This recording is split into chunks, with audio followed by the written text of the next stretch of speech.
Ezra 10. Ezra ఏడ్చుచు దేవుని మందిరము ఎదుట సాష్టాంగపడుచు పాపమును ఒప్పుకొని ప్రార్థన చేసెను.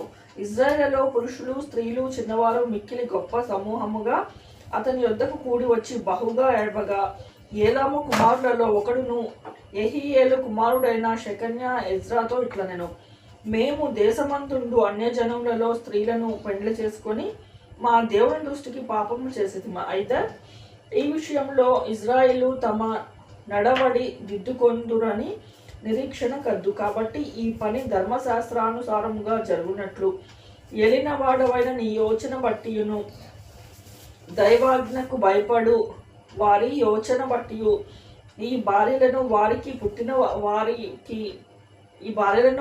పుట్టిన వారిని వెలివేయించదమని మన దేవునితో నిబంధన చేసుకొందాము.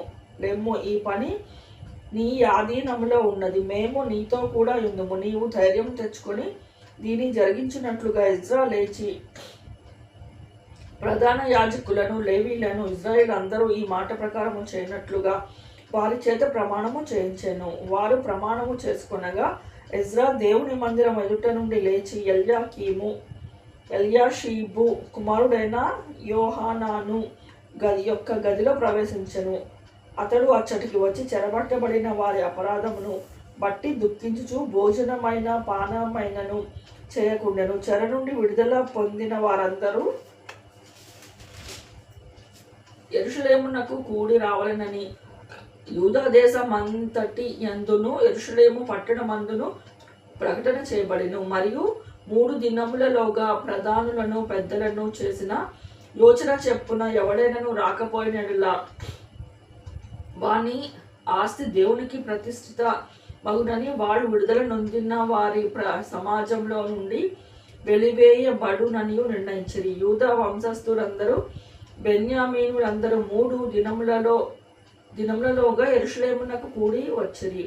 అది 9వ నెల. ఆ నెల 20వ దినమున జనులందరూ దేవుని మందిరపు వీధిలో కూర్చొని గొప్ప వర్షాల చేత తడియుచు ఆ సంగతి తలంచుట వలన వణుకుచుండిరి. అప్పుడు యాజకుడైన ఎజ్రా లేచి వారితో ఇట్లనెను: మీరు ఆజ్ఞను మీరి అన్య స్త్రీలను పెండ్లు చేసుకొని ఇజ్రాయేల్ అపరాధములను ఎక్కువ చేసితిరి. కాబట్టి ఇప్పుడు మీ పితరుల యొక్క దేవుడైన యెహోవా ఎదుట పాపమును ఒప్పుకొని ఆయన చిత్తానుసారంగా నడుచుకొనుటకు సిద్ధపడి దేశపు జనులను, అన్య స్త్రీలను విసర్జించి మిమ్మును మీరు ప్రత్యేకపరచుకొని ఉండిరి. అందుకు సమాజకులందరూ ఎలుగెత్తి అతనితో ఇట్లనిరి: నీవు చెప్పినట్లుగా మేము చేయవలసిన ఉన్నది. అయితే జనులు అనేకులై ఉన్నారు, మరియు ఇప్పుడు వర్షము బలముగా వచ్చుచున్నందున మేము బయట నిలవలేము. ఈ పని 1-2 దినములలో జరుగునది కాదు. ఈ విషయంలో అనేకులము అపరాధములము. కాబట్టి సమాజపు పెద్దలందరినీ ఈ పని మీద ఉంచవలెను. మన పట్టణముల యందును ఎవరెవరు అన్య స్త్రీలను పెళ్లి చేసుకునిరో వారందరూ నిర్ణయ కాలమందు రావలెను. మరియు ప్రతి పట్టణము యొక్క పెద్దలను, న్యాయాధిపతులను ఈ సంగతిని బట్టి మా మీదకి వచ్చిన దేవుని కఠినమైన కోపము మా మీదకి రాకుండా తొలగిపోవునట్లుగా వారితో కూడా రావలెను అని చెప్పాను. అప్పుడు ఆసాహేలు కుమారుడైన యోనాతానును, తిక్వా కుమారుడైన యహజ్యాయును మాత్రమే ఈ పనికి నిర్ణయింపబడిరి. మెషల్లామును, లేవీయుడైన షబ్బేతయును వారికి సహాయకులై ఉండిరి.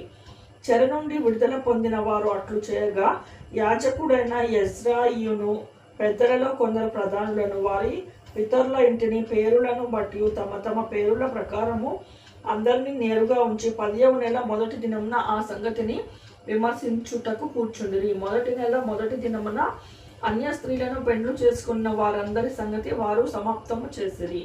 యాజకుల వంశంలో అన్య స్త్రీలను పెండ్లు చేసుకొని ఉన్నట్లు కనపడిన వారు ఎవరనగా యోజాదాకు కుమారుడైన యోషోవా వంశములోను అతని సహోదరులోను మయాసేయాయు, ఎలియేజరు, యారీబును, గెదల్యాయును వీరు తమ భార్యలను పరిత్యజించేదమని మాట ఇచ్చిరి. మరియు వారు అపరాధులై ఉన్నందున అపరాధ విషయంలో మందలో ఒక పొట్టేలును చెల్లించిరి.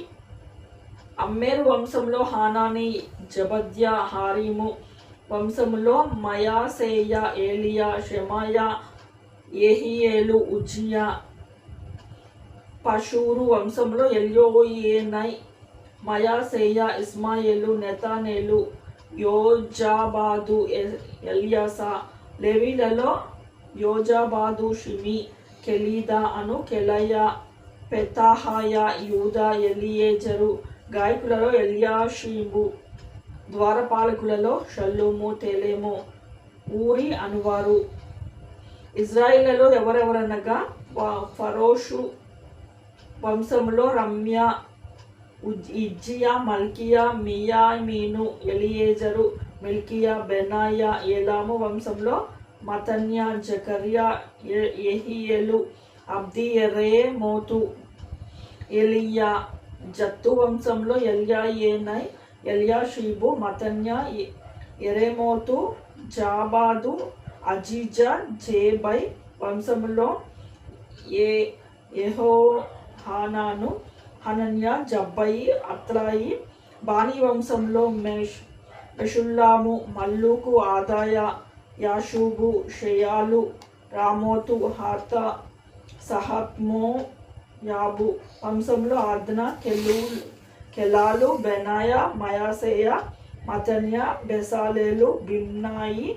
మనష్షే. హారీము వంశంలో ఎలియేజరు, ఇషియా, మల్కియా, షెమాయా, షిమ్యాను, బెన్యామీను, మల్లూకు, షెమరియా.